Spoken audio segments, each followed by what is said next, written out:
Parulian Pasaribu 25 tahun, penumpang speedboat yang tenggelam di perairan Sungai Musi Kelurahan Sungai Gerong Kecamatan Banyuasin I Kabupaten Banyuasin Provinsi Sumatera Selatan akhirnya ditemukan oleh tim SAR gabungan Rabu tanggal 31 Januari tahun 2025 pagi.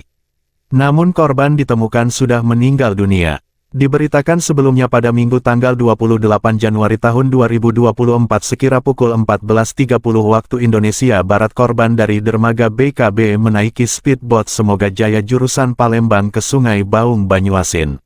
Namun lebih kurang 10 menit perjalanan sekitar pukul 14.40 waktu Indonesia Barat tiba-tiba speedboat yang dinaiki korban mengalami mati mesin di perairan Sungai Musi, depan Asgaf. Diduga karena takut dua orang penumpang atas nama Parulian Pasaribu dan M. Afin melompat ke sungai dengan tujuan berenang ke tepian. Namun nahas dialami Parulian Pasaribu, tubuhnya terseret derasnya arus sungai dan tenggelam sedangkan M. Afin berhasil selamat. Kepala Kantor Basarnas Sumsel Raymond Konstantin sepihaknya temukan dalam keadaan meninggal dunia mengapung di perairan Sungai Musi. Tepatnya di sekitar dermaga galangan PT Mariana Bahagia atau 3 km dari lokasi awal kejadian. Basarnas Sumsel mengkoordinir seluruh unsur SAR gabungan yang berada di lokasi untuk melakukan proses pencarian. Unsur SAR gabungan yang terlibat di lokasi yakni TNI Al-Polairut KPLP Palembang serta unsur SAR lainnya.